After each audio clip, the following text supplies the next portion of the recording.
आदाब नाज़रीन, खबरनामे में आपका इस्तकबाल है। मैं हूं साइमा खान। सबसे पहले नजर हेडलाइंस पर।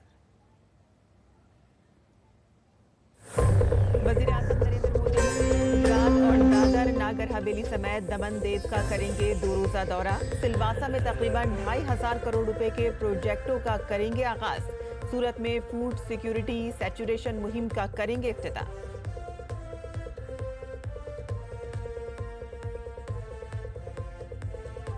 वजीर खारजा डॉक्टर एस जयशंकर का आयरलैंड दौरा आज। अपने हम मनसब साइमन हैरिस के साथ करेंगे बाहमी मुलाकात। सकाफती ताल्लुकात और इक़्तिसादी शराकतदारी को अगली सतह पर ले जाने समेत कई मौज़ूआत पर होगी बातचीत।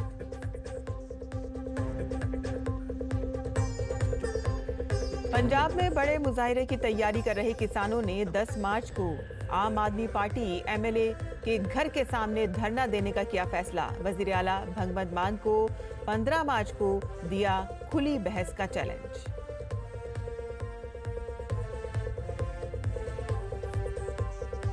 अमेरिका ने मैक्सिको और कनाडा को दी बड़ी राहत। 2 अप्रैल तक कुछ अशिया पर नहीं देनी होगी 25% दरामदात ड्यूटी, जबकि कनाडा का अमेरिका को रियायत ना देने का फैसला।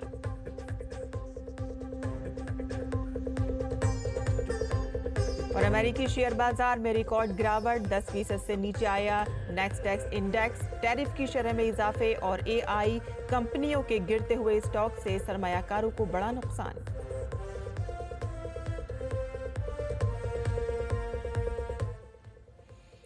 और अब खबरें तफसील से। वज़ीर-ए-आज़म नरेंद्र मोदी आज गुजरात और मरकज के ज़ेर इंतज़ाम इलाकों दादर नागर हवेली और दमन देव के 2 रोज़ा दौरे पर होंगे। सबसे पहले आज वज़ीर-ए-आज़म दादर और नागर हवेली के सिलवासा में 2,587 करोड़ रुपए के मुख्तलिफ प्रोजेक्टों का इफ्तिताह और संग बुनियाद रखेंगे। सिलवासा में एक जलसा आम से भी खिताब करेंगे। इसके अलावा वो नमू मेडिकल अस्पताल और रिसर्च सेंटर के पहले मरहले का इफ्तिताह करेंगे और दूसरे मरहले का संग बुनियाद रखेंगे।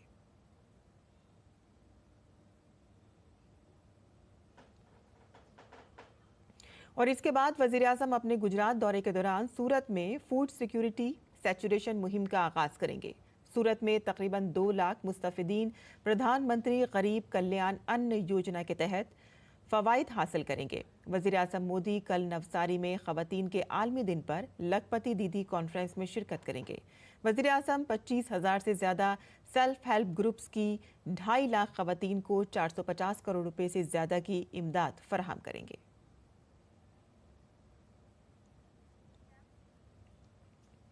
और वज़ीर-ए-आज़म नमू अस्पताल का इफ्तिताह करेंगे और इस अस्पताल में तमाम सहूलियात फराहम की गई हैं। यहाँ का ऑपरेशन थिएटर भी इंतहाई जदीद तर्ज पर बनाया गया है। पेश है हमारे नुमाइंदे नीरज सिंह की ये खास रिपोर्ट।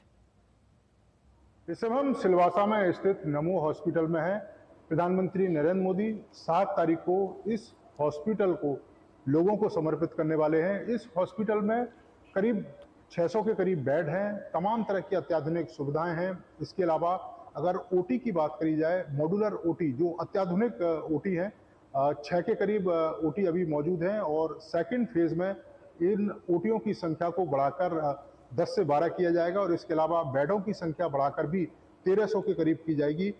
इस ओटी को पूरी तरीके से कंट्रोल किया जा सकता है। आप यहाँ पर देखें कि जो लाइट है, कितनी लाइट रहेगी वो कंट्रोल हो सकती है। इसके अलावा टेम्परेचर कितना रहेगा वो यहाँ से कंट्रोल किया जा सकता है। इसके साथ अगर टेलीफोन से किसी को कनेक्ट करना है तो उसको भी यहाँ से कनेक्ट किया जा सकता है। अब हम आपको दिखाते हैं कि किस तरह की सुविधाएं यहाँ पर मौजूद हैं। आप देखें कि इसको ऑटोमेटिकली तरीके से ऑपरेट किया जा सकता है, यानी कि मैनुअली करने की ज़रूरत नहीं है।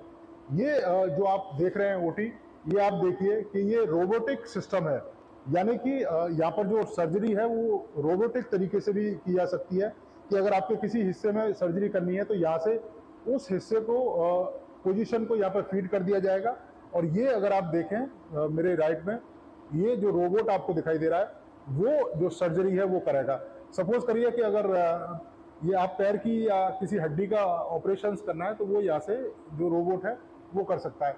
इसके साथ साथ ही ये आप स्क्रीन अगर देख रहे हैं सामने, जिसमें मैं भी दिखाई दे रहा हूँ, तो ये तमाम देश भर के जो स्टूडेंट हैं, इसके अलावा जो हॉस्पिटल में जो इस एरिया में नहीं आ सकते हैं वो यहाँ से ऑपरेशंस देख सकते हैं कि किस तरह से ऑपरेशन किया जा रहा है। अगर किसी विदेशी डॉक्टर से कोई राय लेनी है तो वो यहाँ से कनेक्ट हो जाएगा और ऑपरेशंस करते समय दिशा निर्देश डॉक्टर को दे सकता है। इसके साथ ही आप यहाँ देखें कि तमाम स्टूडेंट यहाँ बैठेंगे और वो भी लाइव ऑपरेशंस देख सकते हैं और डॉक्टर से सवाल जवाब है वो भी कर सकते हैं। तो इस तरह की जो ओटी है वो हिंदुस्तान के कुछ गिने चुने ही हॉस्पिटल में है और अब ये सिलवासा में प्रधानमंत्री नरेंद्र मोदी लोगों को समर्पित करने जा रहे हैं इस हॉस्पिटल को।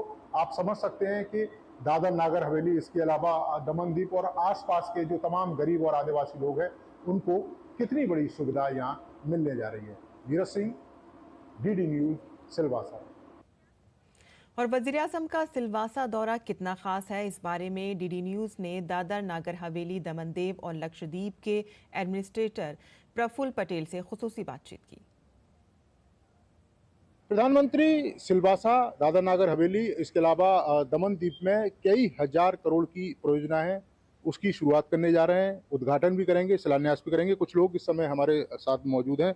अच्छा सर, आप अगर पिछले 8-10 सालों में देखें दादर नागर हवेली और दमन द्वीप में कितना बदलाव आप देख रहे हैं? सारे अच्छे वातावरण यहाँ बनाए गए हैं जो बहुत पहले हम लोग इसको मिस करते थे। तो एक बदलाव यह है कि ईज ऑफ डूइंग बिजनेस जो रेड टेपेज्म थी आज रेड कारपेट इंडस्ट्री को मिल रही है। इससे बड़ी मुझे लगता है कि इंडस्ट्री को और कुछ नहीं चाहिए। एक अच्छा जमाना था यहाँ पर हम लोग कहते थे कि हमारा संघ प्रदेश जो है वो बाकी देश के देश से हम लोग करीबन 14 साल पीछे आजाद हुए, लेकिन आज समांतर हमें उतना न्याय दिया जा रहा है। आज जो विकास है वो पूरे भारत में जैसे विकास चल रहा है उस समान रूप से हमारे यहाँ उसी तौर पर विकास चल रहा है। और मेडिकल कॉलेज, इंजीनियरिंग कॉलेज, शिक्षा में जो क्रांति यहाँ पर जो हमारे यशस्वी प्रधानमंत्री जी जो यहाँ पर लाया है, हमारे प्रशासक माननीय प्रफुल्ल भाई पटेल जी के यहाँ पर नेतृत्व में जो काम हो रहा है वो काम काबिल तारीफ है। जैसे महिलाओं को हमारे क्षेत्र में बात की जाए तो उनका जो विजन रहा है वुमेन एम्पावरमेंट का और महिलाओं को आत्मनिर्भर बनाने का, तो हमारे यहाँ टोटल 296 जितनी एसएचजी ग्रुप्स है और 15 जितनी सिल्वन दीदी जो है जो आत्मनिर्भर बनते हुए खुद का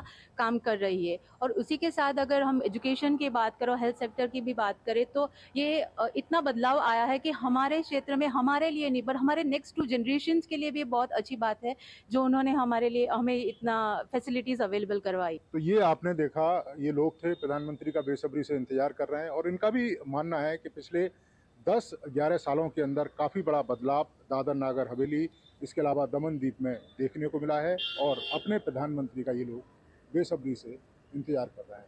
नीरज सिंह, डीडी न्यूज़, दादर नागर हवेली। और आगे बढ़ते हैं, जहां वज़ीर-ए-आज़म नरेंद्र मोदी को बारबाडोस की आज़ादी के एजाज़ी ऑर्डर से नवाजा गया है। बारबाडोस की हुकूमत ने ये एजाज़ कोविड-19 वबाई अमराज के दौरान उनकी स्ट्रेटेजिक क़यादत और ताउन के लिए दिया है। ब्रिज टाउन बारबाडोस में मुनक़िद एक तकरीब में भारत की उमूर ख़ारजा के वज़ीर ममलिकत पेत्रा मार्गरेटा ने वज़ीर-ए-आज़म नरेंद्र मोदी की जानिब से ये अवार्ड वसूल किया। इस एजाज़ पर इज़हार तशक्कुर करते हुए उमूर ख़ारजा के वज़ीर ममलिकत मार्गरेटा ने कहा कि वज़ीर-ए-आज़म मोदी की नुमाइंदगी करना और उनकी जानिब से इस बावक़ार अवार्ड को कबूल करना उनके लिए बड़े एजाज़ की बात है। इसका ऐलान बारबाडोस के वज़ीर-ए-आज़म मियां उमर मोटे ने 20 नवंबर 2024 को गुयाना में इंडिया कैरिकॉम लीडर्स समिट के दौरान किया था। भारत और बारबाडोस के दरमियान 1966 से सिफारती और दोस्ताना ताल्लुकात हैं। ये एजाज़ दोनों ममालिक के दरमियान मजबूत शराकतदारी की अलामत है। वज़ीर ख़ारजा डॉक्टर एस जयशंकर आयरलैंड के दौरे पर हैं। वो आज अपने हम मनसब साइमन हैरिस के साथ 2 तरफ़ा बातचीत करेंगे और इसके अलावा वो शुमाली आयरलैंड के बेलफास्ट में नए भारतीय कौंसिल खाने का भी इफ्तिताह करेंगे। नए कौंसिल खाने के खुलने से दोनों ममालिक के दरमियान तिजारती शराकत में इजाफा होगा। कल डॉक्टर जयशंकर अपने 2 मुल्की दौरे के दूसरे मरहले में आयरलैंड की राजधानी डबलिन पहुंचे। उन्होंने आयरलैंड के सदर माइकल डी हिंगिस से मुलाकात की। दोनों रहनुमाओं के दरमियान आलमी उमूर पर तबादला ख्याल किया गया। डॉक्टर जयशंकर ने असरी दुनिया में तरक्याती मुबाहिसों पर सदर हिंगिस के ख्यालात की तारीफ की। उन्होंने सदर को कौम परस्ती को मजबूत बनाने में सकाफत के किरदार के बारे में भी बताया और इसके अलावा वज़ीर ख़ारजा ने सदर हिंगिस को सदर जमहूरियत द्रौपदी मुर्मू का तहनीती पैगाम पहुंचाया।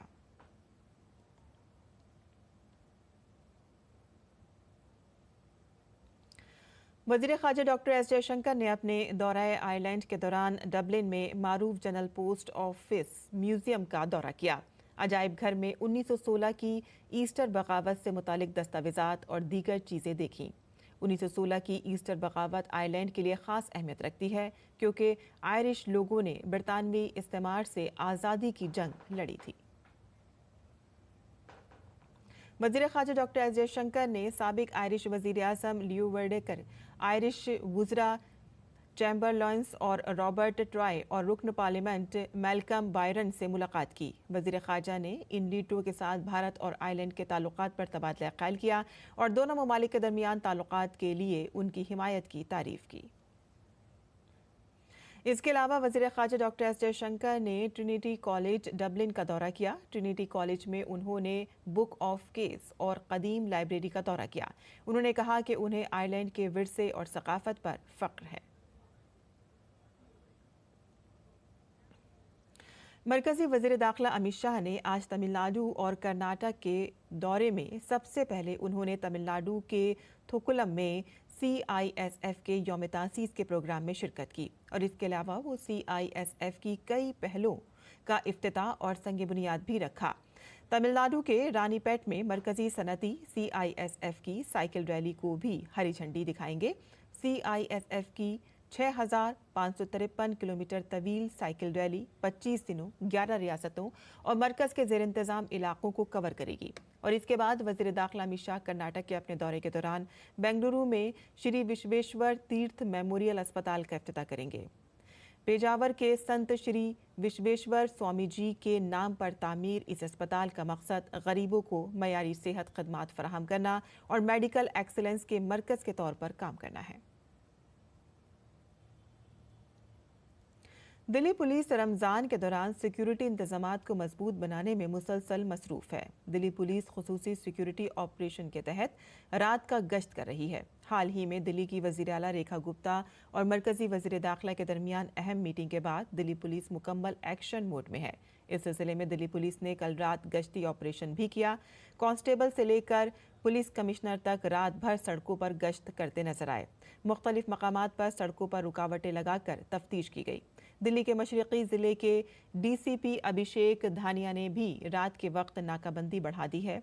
हर आने जाने वाले शख्स पर बारीकी से नज़र रखी जा रही है। रमज़ानुल मुबारक के दौरान अमन व अमान बरकरार रखने के लिए पुलिस की टीमें सड़कों पर सरगर्म नजर आ रही हैं। पंजाब में किसानों और आम आदमी पार्टी की भगवंत मान हुकूमत के दरमियान कशीदगी में इजाफा होता जा रहा है। संयुक्त किसान मोर्चे ने पंजाब हुकूमत पर एहतजाज का हक दबाने का इल्ज़ाम लगाते हुए बड़ा ऐलान कर दिया। अब किसान मोर्चे ने 10 मार्च को आम आदमी पार्टी के अरकान असेंबली के घरों के सामने एहतजाज करने का ऐलान किया है और इसके साथ ही किसान लीडरों ने वज़ीर आला भगवंत मान को किसानों के मसाइल पर बहस करने का चैलेंज किया है। इस दौरान SKM ने 15 मार्च को चंडीगढ़ में मीटिंग तलब की है। नायब सदर जमहूरिया जगदीप धनखड़ ने जुमेरात को मुंबई में लीडरशिप एंड गवर्नेंस के मौजू पर पहले मुरली देवरा स्मृति संवाद में इफ्तिताई तकरीर की। अपने खिताब के दौरान सदर जमहूरिया ने कहा कि डेमोक्रेसी ने इमोक्रेसी की जानिब तब्दीली पर बहस के लिए कौमी बहस ज़रूरी है। उन्होंने कहा कि जज्बात पर मबनी पॉलिसियाँ अच्छी हुक्मरानी के लिए ख़तरा हैं। नीज़ इंतखाबी वादों पर ज़रूरत से ज़्यादा खर्च रियासत की बुनियादी ढांचे में सरमायाकारी करने की सलाहियत को कम करता है। ये कहते हुए कि जमहूरियत में इंतखाबात अहम होते हैं लेकिन इख्तिताम नहीं, नायब सदर जमहूरिया ने खबरदार किया है कि अच्छी हुक्मरानी के लिए कलील मुद्दती दिलफरेब वादे की नहीं, मालियाती समझदारी की ज़रूरत होती है। National debate is required so that we take note of shift from democracy to immocracy. Emotion-driven policies, emotion-driven debates, discourses threaten good governance. Historically, populism is bad economics. और प्रधानमंत्री भारतीय जन औषधि योजना के तहत मुल्क भर के गरीबों को सस्ती कीमतों पर दवाएं मिल रही हैं। उत्तर प्रदेश के फतेहपुर जिले में भी 22 जन औषधि केंद्रों के जरिए लोगों को इस स्कीम का फायदा मिल रहा है। ये स्कीम समाज के निचले तबकों और गरीबों के लिए एक वरदान साबित हो रही है। गरीबों से मुतालिक हिफ्ज़ान सेहत का ख्याल करते हुए मरकज़ी हुकूमत ऐसी कई स्कीमें चला रही है जिसका उन्हें बराह रास्त फ़ायदा पहुंच रहा है। प्रधानमंत्री भारतीय जनऔषधि योजना भी ऐसी ही एक स्कीम है जिसके तहत मुल्क भर में गरीबों को किफ़ायती कीमतों पर अद्वियात दस्तयाब कराई जा रही हैं। इन मराकज़ में 200 से ज़ायद अक़साम की अद्वियात फराहम की जा रही हैं। इन मराकज़ के खुलने से शुगर, ब्लड प्रेशर, हार्ट और एसिडिटी के मरीजों को काफ़ी राहत मिली है। इन लोगों को प्रधानमंत्री जनऔषधि केंद्र में मार्केट से 60 से 90% कम कीमत पर दवाएं मिल रही हैं। उत्तर प्रदेश के फतेहपुर जिले में भी 22 प्रधानमंत्री जनऔषधि केंद्र खोले गए हैं, जहां से बड़ी तादाद में लोग सस्ती कीमतों पर मेयारी जेनरिक अद्वियात हासिल कर रहे हैं। यहां आने वाले लोग वज़ीर आज़म नरेंद्र मोदी की इस स्कीम की खूब तारीफ कर रहे हैं। साल से गैस और एसिडिटी का मरीज हूँ और मैं रोज़ एक टैबलेट मुझको लेना पड़ता है। पहले मैं मार्केट से लेता था तो मुझको 140 रुपये 150 रुपये का पत्ता मिलता था, वहीं मुझको यहाँ पर आके 22 रुपये का पत्ता मिलता है। गरीबों के लिए सबसे अच्छी सेवा है ये। रमाकांति पिछले 2 बरसों से ज़ियाबीतस की पेशेंट हैं और उनका इलाज चल रहा है। रमाकांति ने कहा कि शुगर की जो दवा बाहर के मेडिकल स्टोर में 140 रुपये में मिलती है, यही दवा जन औषधि केंद्र में आसानी से 26 रुपये में मिलती है। 2 साल से शुगर के मरीज हूँ, 2 साल से मेरी दवाइयाँ चल रही हैं और यही दवाइयाँ जब मैं बाहर लेती हूँ तो मुझे ज़्यादा दाम देने पड़ते हैं। ये दवाइयाँ यहाँ से जन औषधि केंद्र से लेती हूँ तो सस्ते दाम में मिल जाती है। 78 साला गुलाब सिंह जो दिल के मरीज हैं और तवील अरसे से जनऔषधि केंद्र से जेनरिक अद्वियात ले रहे हैं, इसी तरह के फ़वाइद हासिल कर रहे हैं। वज़ीर आज़म जनऔषधि केंद्र खुलने के बाद से हार्ट, कैंसर, शुगर, बीपी जैसी बीमारियों में मुब्तला मरीजों को यहाँ सस्ते दामों पर तमाम अद्वियात आसानी से मिल सकती हैं। मैं हृदय रोगी हूँ, मेरा इलाज चल रहा है यहाँ, वैसे तो बहुत दिन से 4 साल से चल रहा है। ये जेनरिक दवाइयाँ बहुत ही अच्छी हैं। प्रधानमंत्री जनऔषधि योजना से लोगों के हिफ्ज़ान सेहत से मुतालिक अखराजात में बराह रास्त कमी आई है। ऐसे में ये स्कीम समाज के पसमादा तबकों और गरीबों के लिए एक नेमत साबित हो रही है। Bureau report, DD news Urdu खबरें। मरकजी वजीर जितिन राम मांझी ने बिहार के वजीर आला नीतीश कुमार की उम्र पर आरजेडी लीडर तेजस्वी यादव के तबसरे पर जवाबी हमला किया है। उन्होंने कहा कि तेजस्वी यादव मुल्क के वाहिद नौजवान नहीं है और खुद को नौजवान कहने वाले तेजस्वी यादव में कोई काबिलियत नहीं है। देखिए, जहाँ तक उम्र का सवाल है, राजनीति में जितना उम्रदराज होते हैं उतना ही परिपक्व होते हैं। और युवा का जहाँ तक सवाल है, युवा में एक शक्ति है और हर तरह से सक्षम हो सकते हैं, लेकिन अपने को युवा मान करके और सशक्त समझ करके तेजस्वी जो बोल रहे हैं, हम समझते हैं कि इनमें कोई क्षमता नहीं है। युवा के नाम पर अगर करना वो चाहते हैं तो युवा एक वो ही हैं क्या? उत्तर प्रदेश के बरेली में एक अजीमुल शान और तारीखी फ्लावर शो का इनेकाद किया जा रहा है। ये इवेंट 7 मार्च से 9 मार्च तक जारी रहेगा, जिसमें 2 लाख से ज़ायद फूलों के पौधे लगाए जाएंगे। ये शो अपनी शान शौकत और मुनफरिद फूलों की अनवाह की वजह से सुर्खियों में है। इसमें आपको दुनिया भर के मुख्तलिफ अक़साम के फूल देखने को मिलेंगे। बरेली डेवलपमेंट अथॉरिटी ने इस खुसूसी फूलों की नुमाइश के लिए रामायण वाटिका की तामीर की है। इस बाग को खास तौर पर भगवान श्री राम की जिलावतनी की कहानी को पेश करने के लिए तैयार किया गया है। इसमें न सिर्फ खूबसूरत फूलों से सजे बागात होंगे, बल्कि मजहबी और तारीखी अहमियत की अलामतें भी मौजूद होंगी। फ्लावर शो के तहत इस बाग में फूलों से केदारनाथ मंदिर की खूबसूरत शक्ल बनाई जाएगी।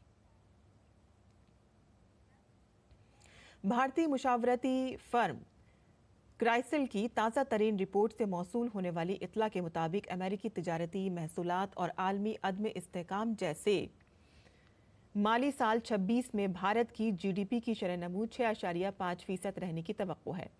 इसकी वजूहात आम मानसून और अशिया की कीमतों में मुसलसल नरमी बताई जाती है। रिपोर्ट में कहा गया है कि गिरती हुई महंगाई, आम बजट 2025-26 में टैक्स छूट के ऐलान और शरह सूद में कमी की वजह से खपत में इजाफा मुतवक्का है। रिपोर्ट में PMI डेटा जैसे कि हाई फ्रीक्वेंसी डेटा का हवाला दिया गया है और कहा गया है कि भारत बड़ी मईशतों में अपनी आला पोजीशन बरकरार रखे हुए है।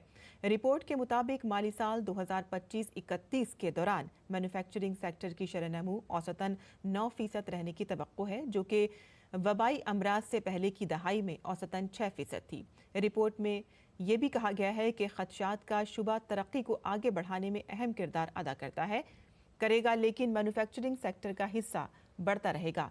माली साल 2025-26 में ये 20% हो सकता है, जो कि माली साल 2024-25 में 17% रहने का तखमीना है। इसके अलावा रिपोर्ट में अगले माली साल में रेपो रेट में 50 से 75 बेसिस पॉइंट्स की कमी की उम्मीद जाहिर की गई है।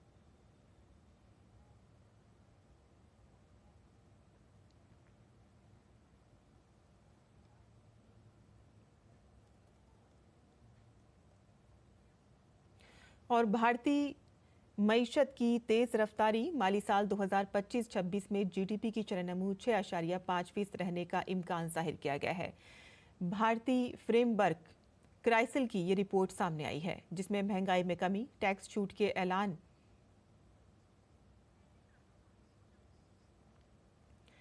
के बाद ये रिपोर्ट सामने आई है। और नाज़रीन, अब पेश है दिल्ली से शाया होने वाले उर्दू अखबारात का मुख्तसर जायजा।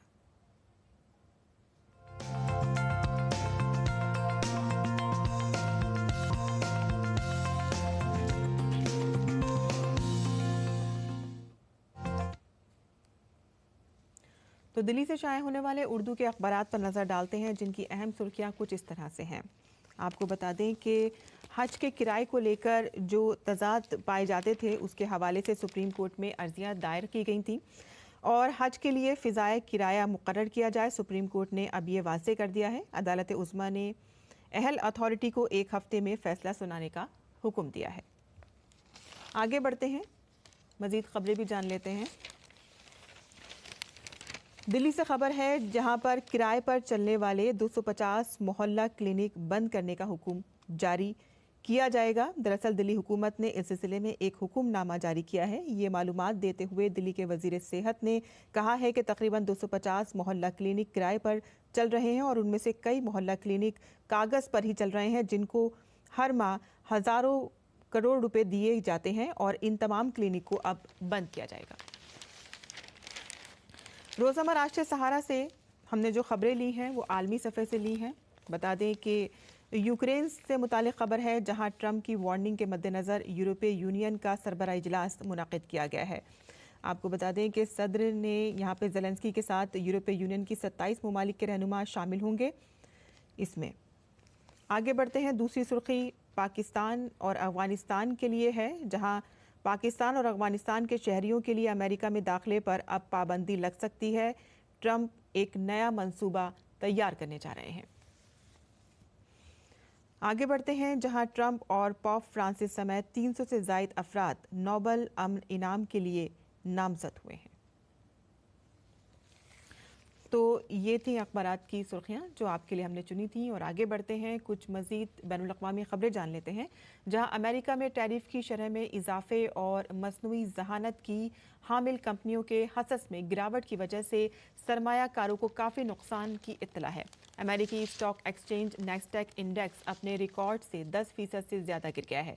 सदर ट्रंप ने कल मैक्सिको और कनाडा से दरामद की जाने वाली बहुत सी अशिया पर 25% टैरिफ से 1 माह की मोहलत की पेशकश की। फिर भी शेयर में गिरावट आई। वॉल स्ट्रीट में जुमेरात को बड़े पैमाने पर फरोख्त हुई और अमेरिकी स्टॉक मार्केट में तेजी से गिरावट हुई। ये कमी सदर डोनाल्ड ट्रंप के महसूलात और मईशत के बारे में जारी गैर यकीनी की सूरत हाल के नतीजे में हुई है। माज़ी करीब में मामूली बहाली के बाद अमेरिकी स्टॉक मार्केट में हालिया हफ्तों में एक बार फिर से ज़बरदस्त गिरावट देखने में आई है। S&P 500 में से 1.8% की कमी आई है। वहीं डाउ जोन्स में इंडस्ट्रियल एवरेज में 427 पॉइंट्स में 1% की कमी हुई है और नैस्डैक कंपोजिट में 2.6% गिरकर अपने रिकॉर्ड से 10% नीचे आ गया है। वहीं अमेरिकी सदर डोनाल्ड ट्रंप ने मैक्सिको से दरामद की जाने वाली ज्यादातर अशिया पर 25% ड्यूटी और कनाडा से दरामद की जाने वाली कुछ अशिया पर टैरिफ को 1 माह के लिए मुअत्तल कर दिया है। ये फैसला मैक्सिको के सदर से बातचीत के बाद किया गया है। ट्रंप का ये ऐलान कॉमर्स सेक्रेटरी हार्वर्ड लुटनिक के कहने के बाद सामने आया है कि कनाडा और मैक्सिको पर आयात महसूलात को मुमकिन तौर पर मुलतवी किया जा सकता है। ये दूसरा मौका है कि जब ट्रंप ने फरवरी के शुरू में दरामदात पर इजाफी महसूलात का ऐलान करने के बाद इसमें 1 माह की ताखीर की है। और अब पेश है मुल्क भर के मौसम का हाल।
और इसी के साथ ही खबरनामा यहीं खत्म होता है। हमारी पूरी टीम को इजाजत दें। आदाब।